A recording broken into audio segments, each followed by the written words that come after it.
All right, and we are back once Hello, again with hello. a new Yes. episode of the Review Grid, or TRG for short. Welcome back, Mhm, Dolph. mhm. Finally, we are in the 2022 season. Yep. And it's been a bang of a start. Let's put it that way because there were some shock results. Yeah, There were some expected results, and there were this the usual like we kind of knew this was going to happen from practice and all the way into FP1, 2, and 3 as well. So yeah, let's kick it off. What's new? I yeah, heard the driver lineup had a small yeah. little change for the We had a weekend. change. I think it was pretty much the same day of our previous episode, or I think the Uh-huh. night after that probably. We had a change in the driver lineup, and this was for Aston Martin. Basically, our super sub, as what we like to call him, Nico Hulkenberg, made a return to Formula One, and he actually came back to replace Sebastian Vettel, who was actually out due to COVID. So yeah, it was an unfortunate situation, but yeah, it was already too close to the race, and Vettel therefore could not take part. I have no idea if Hulkenberg like just hangs around in the parking lot of F1 races. Yeah, they just immediately like, hey, just come back. Just like pick him up and drop him in the car. But yeah, it just seems to be the Yeah, case because I it think we happened are. quite a few times before. I think we were like watching one of the the F1 official channels review, right? About Yeah, the weekend warm up or something like that. And then they were like, talking about Hulkenberg. He's like, got helmet, will race. yeah, exactly, I think exactly. Sam said that, right? So like, got helmet, will race. Yeah, And surprisingly, he's a very quick to adapt driver, and you just can throw him in a car, get go. We expected exactly. him to be a bit like meh, compared to his teammate today on that weekend. Given that they've all had their fair share of practice and running Testing in and the all. Yeah, pre-seasons, right? yeah, Well, how could most probably just at most he probably did some simulator work just to get used to the cars. So in some sense, it's a bit of a help as well. Having the simulator technology these days. But yeah. the on-track performance is something that really is different, and he still just hung in there. But I think disappointing performance as the well. main difference that people might make the comparison between him and Magnussen coming in as well to replace Mazepin, halfway through the testing period. The thing is, for Mhm. Magnussen, he was still racing, he was still active, even though he wasn't racing in Formula One last year, but he was still active. I think it was in NASCAR, was it? No, not NASCAR. I can't remember. It's a different racing WDC or series. Yeah, he was Indy, involved with some other series. quite Mhm. a couple of different series. So he was not like inactive. Whereas in Hulkenberg's case, yeah, he was, other than simulator work, that he wasn't really active in other series or anything like that. So Yeah, it you was could call quite him a more of a sim racer in that case, pretty much, yeah, rather than a true racer there. But yeah, Kevin, like you said, he was racing, so his performance was all the time sharp. Yes, it was IndyCar, correct. I remember IndyCar, right? a very sarcastic tweet by Marcus Ericsson, or was it? Yeah, Marcus Ericsson, pointing towards you know, came back telling, oh, you're like pretty bad, you're like so bad, you're last in IndyCar, and then when you come here, you're suddenly good again. And then Jensen Button hit back on Marcus Ericsson and telling, yeah, says comes from a driver who barely won anything during Yeah, this F1. he didn't So make any impact while he was in F1, so I don't know what yeah, he's talking other about. than just being a paid driver there, Marcus. But yeah, Yeah, Kevin, he definitely had his race time as well, and then he was like really excited. So that helps as well. That morale boost. It's kind of like when you play Motorsport Manager, right, or some kind of manager games. yeah. When you driver signs a new contract and they get a morale boost and their performance boost for 1 2 races. So Kevin really had that in his face. You could see like the whole weekend. He's Yeah, just he like was really smiling, happy, smiling and smiling. and So it also was very nice to see that. another fun thing that we saw, like I saw especially on social media, especially the Haas social media, they shared a lot of videos and stuff of Kevin and his family, because he has a newborn. I mean, not a newborn, but yeah, he has a baby girl born last year, I think. So like, and he had the family there. He had the girl. He had his daughter there with him, and like he held her while he was sitting in the cockpit. And it was just such a nice, sort of very wholesome kind Yeah, of feeling. And for correct. that to be going on in Haas, like if you had Mazepin and Schumacher, together, I don't think you would have had this No sort idea of Mazepin would have been, yeah, you wouldn't have this it, sort of it, wholesome feeling there. yeah. At best, he So it would was probably nice. just be right around Mick, but Kevin's really showing his experience and all, Yeah, and to outperform Mick. that's a good start because that's the benchmark that Haas were hoping for to have. Yeah. Having Kevin with that amount of experience, now becoming the de facto team leader in terms of Yes, experience and like exactly. race engineering and setting up the cars and all, and also sets a very good stepping stone for their car development as well. He will be giving the main inputs as well, like Mick might say, "Oh, I feel this is wrong, that is wrong," but then when Kevin gives him the advice, like after they try something and say, "Oh, okay, yeah, this is different, that is different," and then they like arrive to the same conclusion. That's when the team really starts to move forward because they can build one car that suits both drivers at the Yeah. same time. And Uh, I also hope that he does end up playing a mentor kind of role to Mick as well, because I think that Indeed. was one thing that Mick was lacking, last year, especially because both the drivers last year were new drivers, first time into F1. So there wasn't really much guidance Yeah, other than he the had guidance that he got from Seb. Vettel. Yeah. Yeah, Seb was more like the like He was like the the dad lah, basically, just there just to like play around with him, like like big brother small brother kind of Yeah, thing. like Belgium But in Spa, they yeah, were playing football, when the rain yeah, was down and all that. in the Yeah. ring. So but I But feel yeah, like Kevin, he, Kevin here will definitely be like the the person to yeah, make better in terms of his overall racecraft, racing everything as well. Otherwise, if he doesn't have anyone to compare to, Mick's just gonna stay there forever. yep. And yeah, so that's pretty That's much that. about us, I think. And other than that, driver lineup, all everything else the same. Yeah, There's still question marks over our good old friend Seb here if he's gonna be making it to Jeddah in time. As of now, there's no yeah. There's no official latest statements yet. news. There's no Mm, latest news yet of his because he status. was diagnosed pretty late last week, right? And Yeah, then and midweek he was diagnosed, and now they have to go to their flights, and also he might miss his flights, he might be quarantined and whatnot if he doesn't make it in time to, even if he makes it in time, maybe like on a Friday to to Jeddah. Maybe by the time he's not ready to be participated, they probably have some registration to do and whatnot, right? Their yeah. So things and all. Hulkenberg So probably might see Hulk again. might continue. Yeah. And The other driver that yeah. was in question last week before the race was Danny Rick. Of course, he had COVID the Mm. week before that, and he couldn't take part in the second round of testing.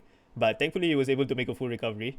Or, I mean, yeah, thankfully he was able to. But I guess he probably would have not minded skipping the race anyway with the condition of the car. But yeah, Yeah. he was able to take part in the The weekend. car is definitely all over the places right now. And Yes. it seems to be like a general trend that the Mercedes powered teams are struggling a bit more Yep. compared to their their Ferrari counterparts. Yeah, Um, I think, yeah, whereas we Ferrari can teams are go just into quali straight, because that's basically where we already saw mm, this quite a big difference in this in the performance of the correct. Ferrari engine and the Mercedes engine. So Mm-hmm. we'll just go through the 3 rounds of quali. Nothing much in terms of incidents that happen in quali, but yeah, in Mm-hmm. terms of, I guess, since the F1 overlay likes to start from back to front now, so we also go from back to front lah. So Latifi was P20, Mercedes engine. Of course, Williams, we expected it. We expected them to have some sort of leap forward, but I guess not really. It didn't really happen in terms of Latifi's case. But also, it could be the fact that all the teams did have a leap forward. It's just that they were sort of quite uh, the levels were closer, much more closer Yeah, compared to what we yeah, saw last year, and that's why like Stroll was P19, Ricardo P18. So that was a big shock for all of us. We knew the McLarens had issues going into the FP1, FP2, and so on. We knew that they had brake issues, especially, but also just turns out that generally the car was not performing well. Ricardo right. was out in Q1. Hulkenberg, considering what we just spoke about, he jumped into the car like 2 days before qualifying, 2 or 3 days before qualifying, and he managed to qualify P17, and he managed to beat his teammate Stroll, who Yep, has been driving the entire time. that's the thing. That's the thing, again, we're trying to prove the point that, Hulk definitely has the adaptability. Like, he just jumps in immediately and he can, like, sort of like magically, you know, Tuned to be the a car. bionic, and then he becomes one with the machine, and, Yeah, he gets going straight away. Yeah, yeah, just imagine if, he had a bit more of like, sin. But yeah, I mean, a lot of people going to argue that as well. Like, he had his time, he didn't prove anything, yeah. and then that's how he lost his seat. Whatever the case is, but at least he's still around He's beating still there and Stroll. he's able to perform. Yeah. Mhm. So Who this was was a the surprise for me. bottom P16. five? Yeah, P16 Yeah, was Sonoda. Sunoda. I honestly thought that they would do better. You know, I mean, considering of course the Red Bull engine was definitely better compared to the Mercedes engines, but I guess he just got caught out.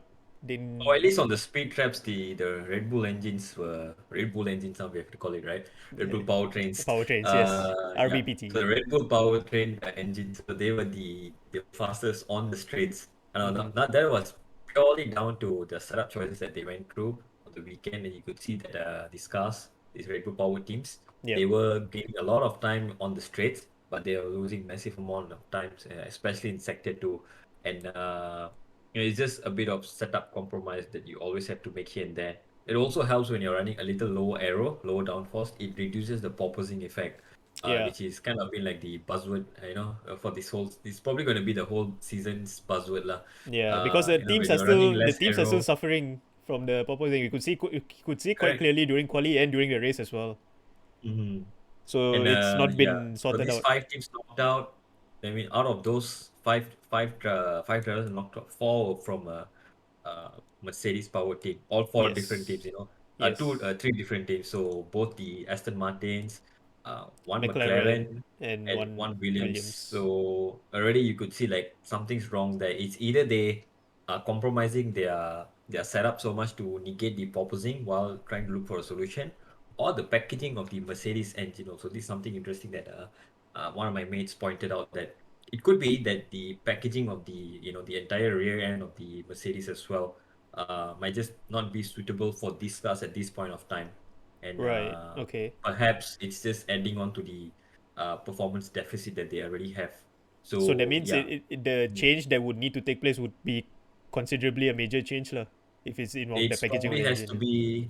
has to be like the if there's a change in the internals of the engines and all, right, that's Yep. definitely going to like overall change the balance of the car as well, like the balance distribution and whatnot. But things that they don't really want to change at this point of time is something like the suspension geometry, the setup that they have got all the rear of the cars, because if they change it and they don't understand what's going wrong, Mm-hmm. one, they're wasting resources. Two, they are heading nowhere and they're just lagging behind in development, because in these first 2 years, it's going to be the steepest of the development curve. Like that's where you can find the most gains. So it's question of whether do you want to go for that radical changes straight out of the box, or do you want to find maximum gains of on the package that you already have, and then focus on like finding gains in different areas or trying new ideas next season. So Yep. it's a question that teams will The teams probably will have answer as the to season goes. yeah, the teams will have to figure it out what they want to focus on, right? All Mhm. right, and for Q2, P15, Zhou Guanyu, Mm. the first, basically he's the first Ferrari powered car, but this was his first ever qualifying round in Formula One. The Yeah. fact that he made it into Q2 Oh, can I was can a I big can deal. I say something? Yeah, The first Chinese driver to qualify in F1. yeah. Yeah. So yeah, it was good performance from him. Yeah. I mean, Not bad actually for for a first first day, time, yeah, yeah. first time driver, first time qualifying as well. I was expecting him to be sort of similar to Mazepin levels of performance, but yeah, he definitely So far outshowed. it's looking better, yeah. So Yeah, far it's looking better than that. and the car is strong as well, as we'll see, Mm-hmm. with Bottas as well. Albon, the best of the P14. Williams, P14. I think probably this is the sort of level that they can get to at the moment, like the maximum that they Yeah. can get to at the moment Next is with what they in have. the 10, 11 to 15 range. Yeah. And Mm. then, of course, the next McLaren, Lando Norris in Norris P13. as well. Surprisingly, out qualified by Mick, who ended up in P12. Mm. That was Correct. another good indication of the Ferrari powered engine cars. The fact that Mick Schumacher managed to qualify in P12 in the first qualifying of the year, it was a big Mhm. indication to his car's performance, and his performance in general is much more better than we can see, compared to last year. Yeah. And just in front of him is I was going to say Sebastian Ocon. Esteban, yeah. Esteban Same. Ocon. Oh my goodness, same here. Ay, ay, ay. Esteban Ocon, Esteban Ocon, P11. yes. Unfortunately, P11. got knocked out. His teammate, though, did manage to make it into Q3. Mm-hmm. And we'll go into Q3 right now. So, Mm-hmm. Gasly, P10. Gasly, P10. Yeah. Not bad, but Not bad. I thought it they, would be yeah. better. I mean, I thought in terms of just the pace, they would have been better. But considering Sunoda was P16, I guess this was in terms of qualifying runs. This was probably the best that the AlphaTauris can go. Russell P9. This was definitely a Yeah. surprise. The fact that he got out qualified by Alonso, out qualified by Magnussen, and out qualified by the person that he Yeah. replaced, Valtteri Bottas. That was like the meme was getting ready to be brewed, and like it was just Yeah, brewing and brewing, and it just didn't pop out at the end. yeah, But that was gonna be fun one, seeing Russell being out qualified by Bottas. yeah. And Magnussen, the fact that he managed to pull that Haas up to P7, that was a huge Oh, deal. yep. And And of then course, P5, Hamilton, the best of the Merc powered cars. After that, you could say, yeah, you could say the top six was last year's Ferrari, Red Bull, and Mercedes lineup. right, yeah, true, true. Because Bottas made it into P6 there, Yeah, which again, at that point when while we were watching qualify, it was just a meme recap going on in our mind, and it's like, oh, it happened. we were Sadly hoping though. for a Verham bot somehow, Will have right? was somewhere was like, okay, now can these two improve, or is Max gonna do a bad time, or are the Red Bull that bad that he's gonna drop? It didn't happen, but Yeah. maybe down the But to season to be again. honest, the Alfa Romeo, I mean, yeah, it exceeded my expectations lah. I thought they would be one of the back market teams considering their performance in Yeah. the testing first two testing rounds, and yeah, just a lot they had a lot of reliability issues, but the car is actually pretty quick, and Yeah. Bottas managed to bring it up to P6. That's a huge deal for them, and having Joe there to support. Of course, he's inexperienced, but he's still managing to bring the car up the grid as well. So Correct. things are Correct. looking up for Alfa Romeo, Yeah. right? At least the car is fast despite being less reliable. Yeah, Whereas on the other end of the spectrum, if you see the complete opposite, it's probably something like a Merc, where it's super reliable, but not fast not at the moment. fast. Yeah, So yeah, you're true. gonna have two different focus for each team. Like Mercedes are probably now gonna focus on first of all getting rid of their porpoising issues. That's like their the root of all evil for all the issues that they're having. When you're porpoising, you are losing time on the straights because you're moving up and down instead of moving forward. Right? You're losing the forward momentum as well. Um, you're losing downforce through slow speed corners if you really need to compromise the setup. Mm-hmm. In this case, Merck on this week, they had the choice whether they wanna go with the pain of opposing or sacrifice performance and be even worse. And I think the better sacrifice for them was to just let their heads have a massage day lah Right, right. on the track.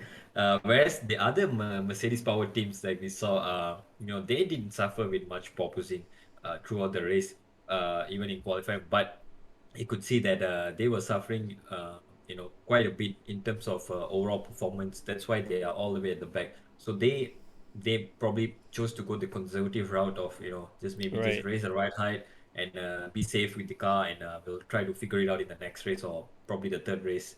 So we don't expect much to change in terms of the packing order immediately in when we arrive uh, In Jeddah. tomorrow Yeah. actually in Jeddah for the Thursday pre-conference, right? But after that, there's a quick 2 week, quick 1 week break, and then we'll be back for another race. That's where we can maybe start to see some glimmer of hope for some of these teams. Maybe if they Yeah. found something. They probably have Mm, a lot of what do you call it, upgrades that will be coming onto the car from round three yeah. onwards. Even as we speak, they are not say like like, oh, now we found a problem, yeah, let's just put it aside, research this thing or that thing, like Mm-hmm. right as teams are usually on the track gathering data, right? All the data is being relayed back to their factories wherever they are. So the Yep. Ferrari, they get all the data back in Maranello, uh in Brackley, Mercedes will be getting all their data. So all the teams, they have this, and live data is being communicated, and then engineers on the track side and also the factory side, they're Factory side. always Yeah. They're working always in on solution communication. immediately already. So Mm-hmm. it's like a very very very advanced compared to many years ago where it's just everything on track side, right? The traditional days. Yep. Mm. But yeah, so overall from qualifying, I think the main takeaway that we got was the Ferrari and Red Bull are basically the two top teams right now. So Perez Indeed. P4, Sainz P3, Verstappen managing to split the Ferraris there, for P2, and Leclerc of course P1. Mm. So It's hard to say, I think, which is the faster car at this moment. Although probably lean towards the Ferrari at this point, just for the fact that Red Bull were running slightly like more low aero setup to Yeah. compensate for the race to overtake. But that means, in qualifying, you can get away with that. One lap pace, you can get away with that. But over a race pace, you're definitely losing it. And I think we can see that they lost out on that part for Mm-hmm. for, for Bahrain. Maybe Ferrari just at the start of the season, at the moment, they are the fastest. And also, rumors are going on that they ran their engine in conservative mode, not aggressive yet to test the reliability. So if that's true, we can expect at least some fireworks, maybe maybe midway down the season, or even in Jeddah, maybe they just decide to turn up even 1% more, and suddenly they're like king of the speed traps, and like they qualify half a second ahead of everyone. I don't know. Oh Jeddah would be a big risk for them. They would rather do it in Imola. Imola is round three, yeah. right? So I think for them they would rather take the risk in Imola. Jeddah is just considering last year itself, Leclerc and Sainz both had incidents there, and just from that point of view, the fact Yeah, that the track is such a dangerous track to like tune up the engine there, good luck lah. You get yeah, the and it's speed, early but yeah, season. It's not the end of the season like last year. Last yeah, year we had the race in Jeddah was the second last race. This time it's the second race of the season. yeah, yeah. So, At quite that different time, approach. tensions were very high, especially between the top two in the championship and so on. Now it's Mhm. still, yeah, now it's like people are just still trying to find their find their foot pula, find their, their foundation, and especially for, teams like Red Bull and stuff, Correct, they have a lot of correct. work to do. But yeah, let's get into the race then. So, Race. quick summary, What's up with the just damn from, overlay? The damn overlay in the race. right, We have right, to yeah. point that out first before we Even go no, forward, because even in qualifying, the freaking purple after purple after purple, like for multiple oh different yeah, drivers, it just didn't annoying. make sense.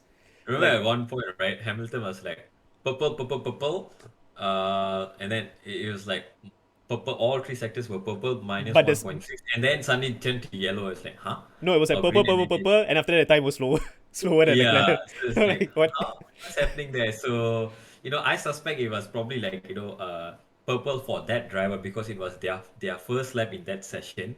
So obviously it's going to be purple for him, right? And then we saw as the second runs that they did, then you saw relative to their first time that they did and the fastest time of the session, you could see whether the correct time was reflected. But again, I don't understand why. What's the point? what so Why dumb, why like, why do you show what's that? happening? Yeah, so the one that we had last year was way better, like, it Yeah. was more real time, right? Let's say the first person to cross sector 3, let's say he sets sector 2, let's say his time is 55 second, and then the second person crosses is like 54.9. So, naturally you see purple on his lap, So and you the know first that he person is the becomes green. fastest. Yeah.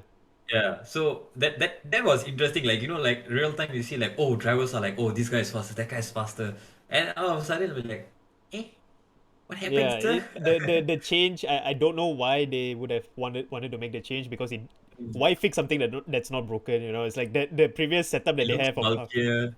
It yeah, looks exactly. bulkier, and It's a darker and it takes up a lot of the screen.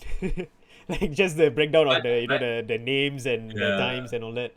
It just takes up so much But I have to space. say though, I think like while watching the race, right, like halfway through the race, I think the race directors probably got like too tired of people complaining about the overlay or something. Probably Yeah, yeah, yeah. they're just all flooded with They their just turned it off. overlay or something. They just turned it off. Yeah, like you said, they just turned it off. Turn off the whole overlay on the side, or this side or that side, whichever you're looking, right? Yeah. The left side of the screen. They just turned it off, and we were like, shit, man. Now we can't see where the drivers are, which driver is We don't who. know the time And difference. We don't know if they're catching up or not, if they're losing yeah, time. we're And, like, and please, because at give that us point, back that's the where overlay. Verstappen was having his car issues and stuff, So we were like, oh, is he Yeah, slowing down? Is Hamilton going to overtake him? But yeah, okay. and then Let's get straight to the race then. We basically this was quite a, I would say, quite a safe start for most of the field. mhm. Leclerc managed to fend off Verstappen going to the first corner, and I think the in terms of the top four, the one who lost out the most was Perez. He got overtaken by Hamilton, and he got overtaken by Magnussen in the first lap. Yeah. Bottas though, Bottas Boy, he had a unlucky. He had a big. he had a lot of It wheel wasn't spin, I that think. bad. Yeah, a bit of wheel spin as well, and then into turn one, just maybe taking it cautious or what because of Yeah, all the position he dropped. He dropped to P14, um, yeah, at the end of lap one, from but P6 to P14. P6 to P14 in the lap.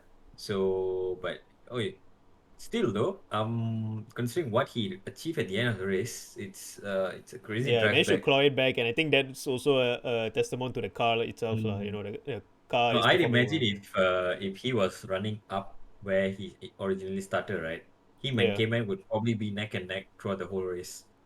We yeah, just didn't get to see that just because of the incidents and down the road whatever happened. So yeah, coming to yeah. that, the restart. The only incident I would say happened on the first lap is actually between Ocon and Mick. Like Ocon just Oh tapped yeah, him on the rear, I think on the rear right, and mm. basically spun Mick around. But Mick though, he caught it at the Wow, exact what the a both. 360! Yeah, exactly. Whew! The exact moment he managed to catch the car and just continue driving. But yeah, Yeah. Ocon was given Very a good self penalty for control, that I though. would say. That's also a Yes. good trait of the drivers. Like we tend to overlook that, but Yeah. he managed to catch that despite being a kind of like high speed ish crash. Like you're turning and then someone taps into you, but he just catches the car at the right time and counter steer and whoop, one And three actually, sixty.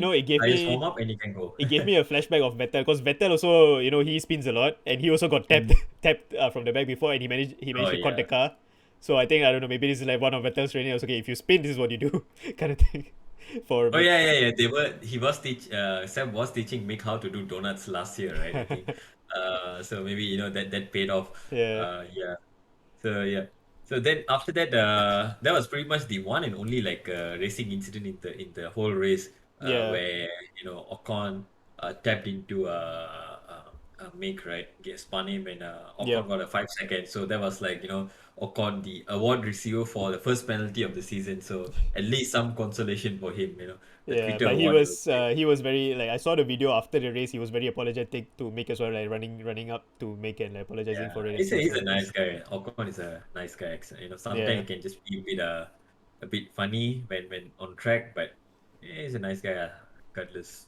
yep. Mm. And then pretty much after that, like we did see quite a bit of close racing between the midfield, especially like the first 3 to 5 laps or so. The field was quite bunched up together, and I think this was basically the indication that the changes made to the cars, it is working. The ground effect is working. Yep. It's helping the cars stick together closer and also help potential overtakes happening, and the DRS as well. Like we could see especially on the back straight, a Mm. lot of overtakes happening at the end of Correct. the back straight as well. So yeah, I, from what we can see so far, the changes seem to be working. It is allowing them to To follow keep much close. closer. Yeah, Definitely keep yeah, close, and although I have to say that well, when you're following a car for a little too long, right? It tends to overheat your brakes, overheat your tires and whatnot. right. But definitely this year the tires are looking more resilient because Max Verstappen, um, yeah, into the second stint of the race after the first set of pit stops, right? Yep. Um, His battle with managed to attack um Leclerc. uh, Leclerc. Yeah, I'm losing names here. Yeah, managed to attack Leclerc for 3 laps in a row, and Exactly. staying pretty close, staying from pretty far back. He made the lunges, but Leclerc also playing it smart. So for 3 laps, they were able to follow and then take different lines and follow each other easily That through was a middle sector. amazing That was battle the to thing. watch. 3 laps in a Yeah, row. These guys were like trading positions, and we could see the strategy that I think Leclerc knew where his car would be fast. He knew turn one he had to give way to Verstappen, and exactly at the third round when they had this battle, Verstappen locked up like crazy, had a huge flat spot on his tire, but he went wide, and yeah, Leclerc managed to just like whoop hi bye, just correct. just like he knew exactly where to place his car, and I think Yeah, I mean it's every three a laps, I think all the 3 laps, yeah, all all three the laps, 3 laps, yeah, like they traded positions. correct. And then the first two was like just like very classy lah from Leclerc there because he just calculated it to perfection. Mm-hmm. Like he braked early, lifted off a bit before the DR detection zone on the pit straight, right? Yep, So that means by the time Verstappen is making the move down the inside into turn one, by the time they cross the DRS detection, Verstappen crosses it first. That means Leclerc is behind, and yep, Leclerc will get DRS for the on turn Verstappen. 3 to 4 straight. Yeah, So Leclerc just has to take a wide entry and then get a better exit. Boom. First attempt, he went around the outside, yep, which was very ballsy, I must say. yeah, yep, Second time around, the next lap, he went around the inside this time into turn 4 to defend the position. and both times, he managed to get the upper hand on Max. Third time, like you said, into turn one, I think this time Max was a little further back. He was not He gonna make the lunged. corner. He He totally definitely lunged. launched that Yeah, one because you could see like he wasn't close enough, but he definitely lunged, and that made him, lock the tire locked lock up up the and he tires, ran wide. run wide. Leclerc again taking the wide line, just goodbye, sir. But Yep. definitely you saw at that time around, Leclerc did not get the DRS, which means Verstappen was like probably onto the trick lah. So he thought maybe okay, I could go for a late dive here, get DRS myself, and pull away in But middle I think yeah, sector or something. because of the Backfired lockup, of course, he yeah. backfired. So Leclerc managed to bring that gap to more than 1 second, I guess, and then he Verstappen didn't get DRS Mm. to get the comeback. But yeah, it Mm. was a great. That wasn't the end though, right? Because after that was their first pit stop, Yep. and then they like halfway through the race around lap 30, I think that's where they made their second Second stop, stops, yeah. and then they were like, okay, Dude, let's take the these Ferrari tires. pit stops though. 2.4. I think 2.4 Wait, was the fastest, right? For Science. 2.3, 2.4. Yeah, Science had a 2.4 there. Yeah, the Ferrari surprisingly like they were not, like you always see like pit stops always is Red Bull. They are the ones who have the fastest pit stops. Ferrari somehow just pulled it out of the bag there, managed to get like, Yeah, two great pit stops for both their drivers, managing to get them I think on it was Red Bull was just responding to Ferrari, right? Or was it the other way around? Who was going for the Ferrari win? were responding to Ferrari Red was Bull actually. responding. Okay, yeah, yeah. Red Bull were the one on the attack. Yeah. Yeah, so Ferrari was just responding to Red Bull and they managed to get it right every single time. I tell you, Mm. whoever, called the Ferrari strategist clowns, they are they are All probably like eating their words right now. all the chat boys They are there, like like giga all chat the now, chats, giga chats now. The clowns have grown into giga chats. Yeah. I Yeah, mean, but yeah, the thing is like they part basically of didn't go the wrong in terms of strategy. correct. Yeah, I think both teams definitely played it right. Like, both had the right idea. Red Bull had the right idea to attack while they were behind. Go for the undercut because the undercut is pretty powerful over here. On fresh tires, you can Yep, gain 2-3 seconds. Ferrari had the gap to cover it off, and crucially, two factors that really contributed to Leclerc's successful defense in keeping the P1. One is the shorter pit stop time that Ferrari had compared to Red Bull. yep, More specifically, Max Verstappen's pit stop time was longer than Charles Leclerc's pit stop time. yep, Both times I think. And the second thing, they had a gap, right? Ferrari had at least a 2 second gap to cover off. So on the in lap, at least Leclerc can push a bit to cover back the lost time. yeah. Third Verstappen factor, was I think complaining, the right? most important. Mm, He was complaining Verstappen about the was outlap. complaining. So I think because of that extra half a second of stationary, you definitely lose about 1 second, 2 seconds of full time running, No, no. I right? think the team basically told him to like keep it control in his outlap.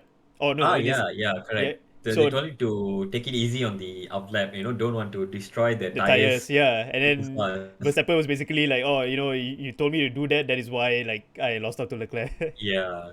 Then again, if he actually did that, like he like just took as much life as he wanted to get the undercut, there's no guarantee that he'll be able to keep the lead, and Yeah, Leclerc might have actually caught up and made the repass. yep, And yeah, which comes to the third part of the equation why I'd say why Ferrari managed to keep the lead was because of the lower blanket temperatures for tires this season.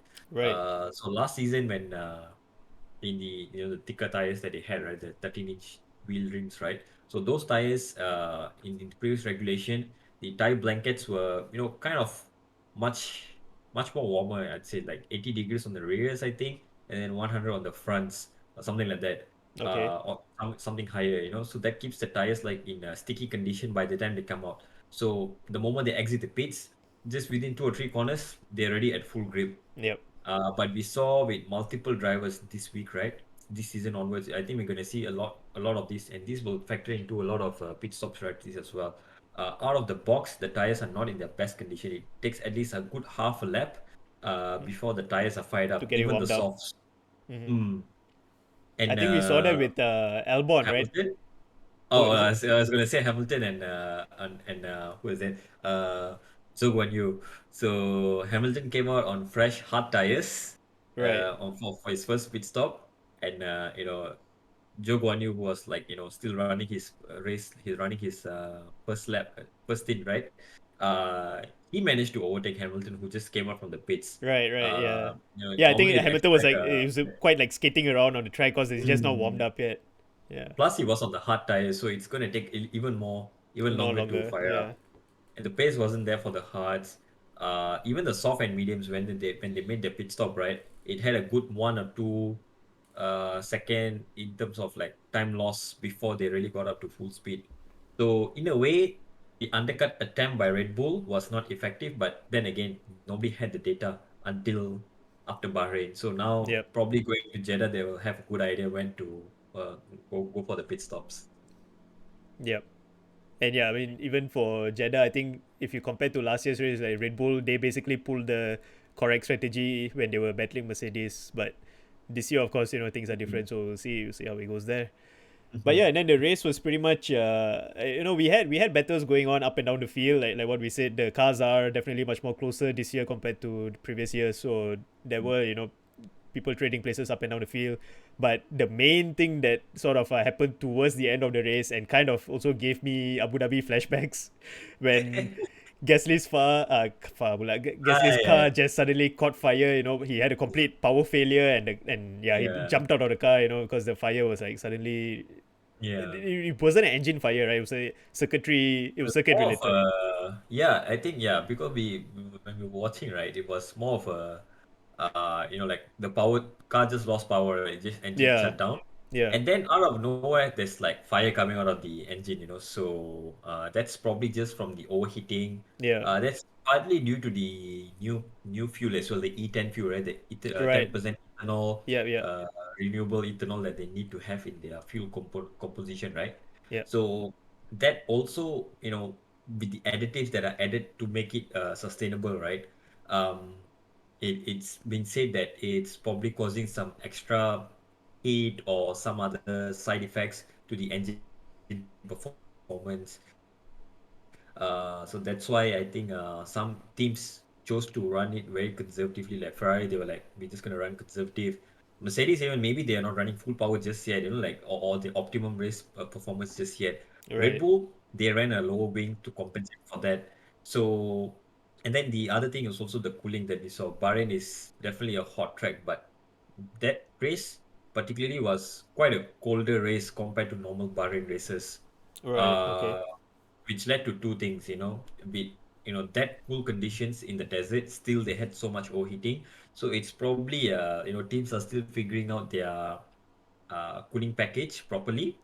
Two, the E10 fuel is definitely a new component for them, a new aspect for them to worry about in terms of the engine performance and reliability in the long term. Mm-hmm. And then three, maybe if I want to put it in a funny way, maybe it also comes down to the engine manufacturers themselves. We RBPT. saw RBPT this weekend, this race weekend in FP3. Yuki Tsunoda had a power cut coming out of his garage, right? Um, he had his steering just he said he couldn't turn the steering, like the Yeah. car just shut down there. So Yeah. that was like the first sign of like hydraulic failure there, which can be related to some kind of oil leak or oil system, some kind of maybe fuel or cooling package there. Mm-hmm. And come the race, Gasly Yep. went poof poof, and then That basically brought out the right safety during the car as safety well. car, and then while the safety car going on, we got the uh, The frantic calls. Bahrain 2019, Bahrain 2019 flashbacks to Yeah. Charles Leclerc's engine failure. When then safety car VSC came out that saved his race. This time Max wasn't lucky enough because while running under safety car, he was having issues, I think, on the restart. No, I mean Uh, while behind the safety car stuff, he was already having like steering issues. I was saying that oh yeah, I can't turn like yeah, fully to the right or something. And then he was like on and off. We could hear the communication between him like and his not having team. power steering basically, so he just has Yeah. to like be a Gigamax and just like like muscle the car around. Yeah. Uh, Exactly. so he lost some power steering there, And I think he and then suspected he has some battery issues as well. But then the team were like, "No, your battery is fine," But then he's like, "No, it's like something's I wrong. think Like, there tell me was what to just do." the turbo cutoff probably. It looked pretty similar to Leclerc's issue back in 2019, I'd say. Maybe the turbo just shut down due to Right. overheating. Maybe too much pressure there, turbo pressure there. or could also just be like generally the whole car, the engine was overheating and it just shut down from the inside out. So a fail-safe mechanism in the software the programming of the engines, right? Just shut down when it's totally hot. That happened. We're like, oh no, it's okay. Let's see. There's still another Red Bull running. Not anymore. Come the last lap, first corner, Yep. Perez, wheel at turn one, and I honestly thought he oh actually tagged someone that caused a yeah, spin. I You know, thought because Hamilton might have spun him or yeah, what. no, because like the camera, like just the angle that we were watching it at, like Perez was just made the corner, and then Hamilton, we could see like the back half of his car. Suddenly we saw, oh, Perez. We could hear Crofty was like, oh no, Perez was spun around, Yeah, and then we saw the replay. Okay, he just spun himself, and the engine just died, basically. yeah, just like lost power there, and the car just cut off in the middle of the It was apex such of a turn yeah, it one. was such a weird area for the car to just lose power like that, you know. And Mm, I guess he spun around because of the fact that he lost power while he had the momentum taking yeah, the corner. correct. It was Yeah, a so he very was very taking weird the incident. corner, and then he lost it. Yeah, car shut down. You can't really control the car anymore. So double DNF for Red Bull for first time I think since where was it? Austria 2020. That was like the opening race of that season, is it? Or 2020 season, Uh, I think. 2020 Um, yeah, 2020 was Austria, yeah, but was there double DNF for them there? yeah, I Was think it? so. Okay, Yeah, yeah. One of the years I remember there was a Merc double DNF. The following year was Red Red Bull Bull. double DNF. All right, all It right. was either in the Austrian GP or the Styrian GP, but either way it was the same track I think. 21 they definitely had a better year lah. Yeah, 2020 I think they had a double DNF somewhere there. So but yeah, that it was was just unexpected. unlucky for Red Bull there. Otherwise I think they really had a solid pace for 2 and 4, or at least at worst a 3 and 4, because looking like Science if was things catching went up. well, Yeah, if things went actually well without any issues, they might have just been Leclerc and Verstappen up front, still fighting for the race win at that time. Could have even after been the Max's win. We after the never know. restart, right? Could have even been Max's win. We don't know, because on fresh tires at the end, light fuel, you can just push all you want. Don't have to worry about managing tires anymore. Sainz and Perez would have been battling for P3, I guess. And then the Yeah, Mercs just there, like, hey, yeah, just picking you up the guys go points. on. We'll just wait here. And they indeed waited until they just had to wait basically The for Red the Bulls just Red Bull gave them the WDNF. podium and the points lah, basically, like Mm, they were just in the right moment at the right time kind of situation there. I mean, actually, just speaking about science really quick, because we know Leclerc had a perfect weekend, like qualifying first, yeah, fastest lap, winning the race and all that. Science, this was not a great weekend for him. I mean, the fact that yeah, he managed to you can get say P2 for was a really big anything. accomplishment lah, Mhm. and it was good for the team that he managed to bring the car up there, all the way up there as well. But yeah, it wasn't really a great weekend for him. Hopefully, he will find his footing. Right now, the car I guess just suits Leclerc more. He's able to make full more Yeah. use of the car Yeah, essentially. Leclerc is definitely like the it seems like pure pace, Leclerc is definitely the person to bet your money on lah. And Yeah. No, I mean, like and speaking about betting your money on, like we were talking a lot about the fantasy F1 as well, right, right? right. So that aside, but Leclerc has, at least in the past season and in past as well, before even Sainz joined, you can see like he's definitely the kind of guy who can extract the most out of the car for one lap pace, kind of like how Max is doing in the car. But I mean, The no, only not difference not is, only that. I would say like I mean, we saw he's better with Max for 3 laps in a row. He is smart in terms of his how he wants to defend and how he wants to attack. We saw that mm, brilliance that like we did not correct. have a chance to see that over the past year or two because of the car being completely shit, and it didn't really give him much opportunity to actually fight back. But now Yeah, the car is good and we're able to see him actually go, full full power. I don't know winning what maybe. what Yeah, correct word to use, but yeah, basically it's like he's going all out and he knows how to defend and attack when he needs to. yeah. From So the it's a good first race, indication. that's a strong message, like to the Yeah, like opposition camp, that you're not gonna be a pushover. If you're gonna fight me for position, I'm gonna push you back. it's a Probably strong message going to back Science as all the well. way back. Yeah, because It's like at least basically I'm going buckle to up. be the number one Yeah, driver in the team now. Like Ferrari have been yeah, very like, we are not going to have neck one and and two neck. kind of thing. Yeah, but I think this is a indication that Leclerc he's ready to step up to take up that role. He's been in the Yeah. team longer anyway, so to him probably it's like, oh yeah, I should be the Definitely, one. I'm pretty sure Ferrari are not gonna do that the thing where they still have like the first and second contractually. Right, We do right, know they yeah, are contractually they are equal drivers, but it's just who does better might get the priority when it comes to the crunch time. Say if it's a constructors battle, both of the drivers will have to listen to the overall team, right? Yeah, Like the overall team strategy. If strategy. it's coming down to like drivers fight or something, if let's say both of them locked in a battle, sure, go ahead, fight it out. Who wants to win? Yeah, Just don't crash each other out. If it's like one or the other driver having the better chance, and it's like pretty much like still instant that one of them is gonna win it, right? Let's say maybe probably we can guess it, and it's probably going to be Leclerc versus Max till the end of the season, and maybe Hamilton or Russell might join in. So Sainz might just be like he the take very very Perez second Perez strong role lah. driver. Yeah, Yeah. I'd say more of a Bottas role in the yeah, true. 2017s and 18s, where Bottas was like the really strong second man there. There was like really no difference in performance in him and in the teammates there. But Sainz definitely does better on races usually. Race pace is pretty well. He gets the right moves done. Gets up positions quickly. Pace Hmm. management is pretty good, but Leclerc just has that extra bit of pace to find. So again, it might just come down to getting used to the new cars. 1/10 is not too big of a gap to find in these cars. I mean, for these two guys, Yep, if you're like down like 7, 8 tenths, that's a that's a concern. big, yeah, that's a big Concern, thing.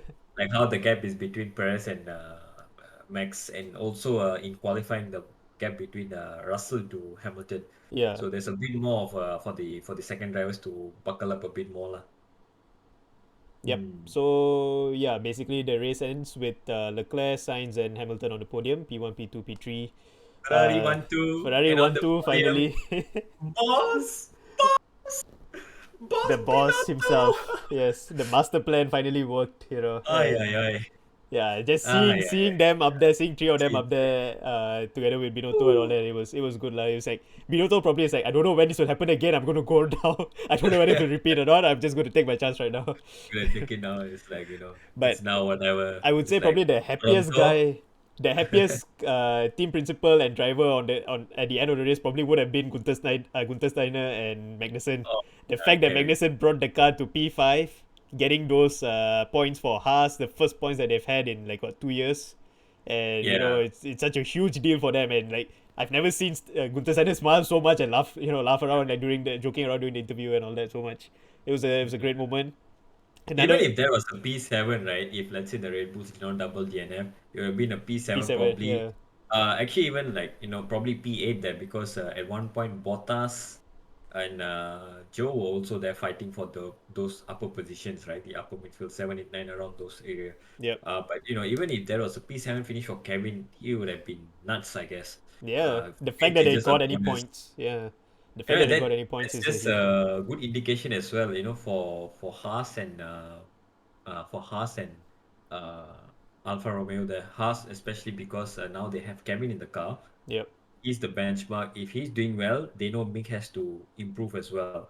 So this is gonna give the Mick the motivation that he needs to get up there. And sooner or later, I'm pretty sure we're gonna see Haas finishing pretty close to each other. Maybe even Mick improving to a point where he's matching or getting better than Kevin. Hopefully. And then hopefully, on yeah. the Alfa Romeo, the other Ferrari camp there, uh, good to Jogon see. Yu, the Joe Guan first Yu, what a points, performance first race, first on the points. That's first race. Yeah. such a rare thing to happen nowadays for new drivers, And man. although he had to make some overtakes here and there, it looked like he was overtaking some slow cars, but he very methodical, made it clean, not rushed, all this easy and calculated, just minded his own business. Hmm. And then the highlight was, the overtake that he did on Hamilton when Hamilton came out of the pits, right? So I think the interviewer asked him something, and how was it, batting with Lewis? They say, yeah, it feels good to go side by side with a seven-time world champion. And then in the comments, it's like, yeah, asterisk 8. There Of are course, of course, of some course. salty fans out there, still want to That bring up that, that that will be never ending. thing, but we're not gonna talk about that anymore. What's past is past. It's Yeah. every era something funny happens like that. But yeah, so good to see that even on a bad day, I don't know if it's a bad day or a good day for Alfa Romeo, but on a normal day, I Hmm. think when everything went right, despite their reliability issues early on in the testing, probably sorted that out. Yeah, that should be good. they Yeah, are definitely running their own gearbox, so that's a concern for them. So they have to manage that. Engine wise, this hello Ferrari, yeah. anything? Boss, help. We need the plan. Uh, Yeah, the a plan little is bit, a just little drive bit sad for Mick because he just lost out on points. He's been racing for a year now and yet to score a point yet. And Joe came in immediately and already scored 1 point. But I have a yeah, feeling Mick he's gonna get a nice haul of points by the end of the season lah. I think yeah, with the correct. state of the car, hopefully it continues being in the current situation that it is in right now. Mm. Yeah, I think Mick's time will definitely come, and I'm Yeah, looking forward to that. he better does it. Otherwise, he's just another Yeah, flop Schumacher in the Schumacher family lah. Better be a Michael than being a Ralph there, I guess. wise words. Yeah, Oh no, what did I yeah. press? Shit. I moved something and everything just changed. Oh gosh, okay. Ah, that's What did I want to do? that's how the Williams team, I guess it's going. They move something and everything moved, and Yeah. car is still there at the bottom, I guess. But yeah, no, I Yeah, wanted they just to go through what we predicted previously oh, and what the actual result was. So, mm. just as a reminder, so my prediction was Oh, okay, for the race for interesting. Bahrain. Yeah. So Okay, my prediction, I was expecting Sainz to be the top Ferrari, so I actually predicted Sainz, Verstappen, Leclerc. uh-huh. Your prediction was Verstappen, Sainz, Magnussen, Wait, I didn't and see Leclerc at all. nope, it was Verstappen, Oh, Sainz, and Magnussen. okay, okay, He wanted to okay, throw in the Haas there, because we saw the pace of the Haas okay. in the preseason Well, to testing. be fair, I think we were right about We were Max quite again close. because he Yeah, had the winning pace there. yeah. Definitely, even at the end, he's just unlucky. Sainz, he was just a bit off at the end. Uh, Leclerc was just there. He had Leclerc, it. he performed lah. He performed K-Mag when he was needed just to. there. I just put in there just for the lols, just to have fun. But no, still he did good for what would have been a P7 or ended up in P5. P5. Yeah, Best of the rest, I think he's like the F1.5 champion now. We can say F1.5 1.5 championship leader. We yeah. wanna start it off that early. Yeah. So I also What have was it the brought up on the screen now for the current World Drivers' Championship standings. So Charles Leclerc, 26 points. Of course, 26 because of the additional point he got for fastest lap. Slam? Yep. Yes. Carlos Sainz, P2 at 18 points, and Hamilton, of course, P3, 15 points. So just the top three there. For the Mhm. drivers, for the constructors standings, Ferrari leading, Ferrari! 44. Ferrari leading with 44 points, Mercedes with 27 points, and Haas, freaking Haas up there, third position with 10 points. Yeah, I don't think it's gonna be Haas P3 for long.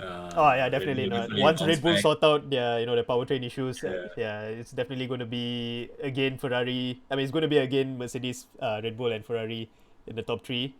But And hopefully it lasts also longer, lah. how fast Haas can keep up with the development. Now that they know where they are in the pecking order. Yep. If they fall down the order like how they did in the previous seasons, when they first came into F1, right? Then it's again bad news bears lah. But if they can keep up the development at least for the first year, stay relevant in the top midfield or even like becoming close to challenging for podiums with the top three, I think Yeah. they're in a good place. If they could go, yeah, basically if they can go around where McLaren were last year, that would be a good place for them. Ah, Definitely. yeah. And sadly, McLaren has taken a complete U-turn, so McLaren feels has, like if yeah. anything, the two teams have swapped positions. I Yeah. think it was what I saw the meme. Russell. I don't know. It was like the two like two people shaking hands in like two different situations. It was like Russell in 2021 battling Haas for the Ah, last for like the last few positions. Russell in 2022 battling Haas for like the top 10 positions. So it's like, oh, yes. okay, that's the same situation. Russell and Haas shake hands. Yeah. Yes.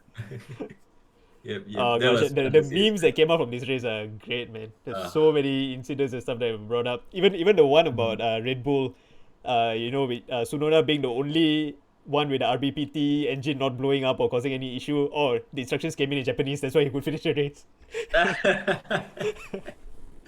Probably, Oh probably. gosh, They wrote something probably like a secret engine mode or something that he only yeah. works only Only works if Yuki they knows how if to they read can it. read. Yeah, maybe they wrote it like in the ancient Japanese, not like the maybe the traditional Japanese or what. I don't know if there's a traditional Japanese or not. But maybe they wrote it in some hieroglyphs or something that only he understood. Yeah. All right. Or maybe he was short enough to not stress the whole car with his engine. Maybe, yeah, maybe it's height rate effect. Maybe. All right, Yeah. so Next up, the next thing I want to go through, of course, last week you guys saw that we had introduced a bingo board. bingo. Yes, the TRG Bingo. Sadly, This one is of it is not going to happen anymore. So, Yeah. Okay, let's go through the ones that we did manage to cross out. So I think the first one that happened even before the race weekend started, a driver gets temporarily subbed during the season. So that was one of yeah. my predictions that I thought would happen, and yep, indeed it did happen with Hulkenberg subbing Vettel because Vettel This was was on the right after we made the bingo board itself, exactly. It's right? like Like immediately the day the we made it, we were gonna publish it. Like, yeah, let's wait till like Thursday to start, and then we're like, oh, oh you no, serious it's about happened. this? We haven't even posted it, and it's already out, and we're like, you know what? Let's just post it, and as I just went and posted, and like, yeah, it's already crossed off. Yep. That was a quick one. Yep, that was a really quick one. And of course, during the race weekend itself, so two other items got crossed out. Lewis complaining about his tires that did happen over the weekend. We knew that was something that will definitely happen, and it happened in the first race itself. Of course, First race itself. and And surprisingly, Max also was complaining a he lot was of the complaining things, a right? lot. Yeah, he was So it's probably a champions thing lah. Like you have to complain maybe about something, whine about every single thing, and yeah. And then what was the third one? Third one. has I score points. Yeah, there you go, baby. P5 for K-Mac, that brings him a load of points for the first race. Yep, Hard score points. I think we have crossed that out. Now we just have to, we just need to keep figure out the Carlos how Sainz wins before Leclerc thing. So yeah, that's been maybe, killed out of contention. yeah, Maybe we can definitely replace that, to something more realistic that is gonna happen, or even if it doesn't happen, at least it's not gonna be like absurd kind of this. But yeah, we didn't yeah. expect a Ferrari 1-2, let alone in the first race. Exactly. So yeah, we might have another one crossed out next weekend if it another Ferrari You 1-2 know, happens. Secretly, I was hoping, like, as much as I wanted that Ferrari 1-2, as like for the sake of the bingo, right? Max, please just win the bingo so that one day Sainz can win the first race and then win before you. But nah, you know what? I think I'll take the 1-2. That at least reaches another half of the bingo, which is the at least two or more Ferrari 1-2. So we're halfway there. Yeah. Not gonna complain. So, so what do we do about this? I think yeah, for now, you know what? If you guys who are either watching on Twitch or will be watching this on YouTube, if you have any idea of what you think we should replace this with, do let us know in the comments. Let's take the collective comment Yeah, from the so I'd love fans to and hear all. from you about Yeah, what do you think we should add onto the bingo board? Something that rarely happens in Formula One, or something that would be funny for it to happen in F1. It could be something beam related as well. We don't mind. Anything's fine, yeah. but Now that we we just know need to the replace. pecking order, right? Sort of like the rough pecking order in the first race, Yep. which can pretty much flip head to toes come the last race. You never know. Williams might be top again. Just make a very wild prediction. I'd say something that's if you look at the team that we have gone here is something like all funny stuff like Twitch Quartet 1 2 3 4 and all this funny nonsense there. Yep. So just go creative, go nuts on it, and let's see what you have. Yeah, it'll be interesting to see that. Yep. So the final thing before we end the stream for today, predictions. Hmm. Predictions for the Saudi Arabian Grand Prix this weekend. Bah. Um, Saudi. Top Now three. this is a tough one because now we have seen what happened in Bahrain. Yep. Uh, I am guessing this time Max is gonna come back a bit stronger. Uh, Qualifying wise, probably, no question, he's probably going to be ahead of Perez. Leclerc and Sainz, I'd still lean towards Leclerc being ahead. Uh, but for the race results, okay, let's see. Mm, I'll go with Max winning the race this time Okay. because I think he has some unfinished business over here after last season. Okay, and uh, maybe it might just be a 2-3 of Ferrari.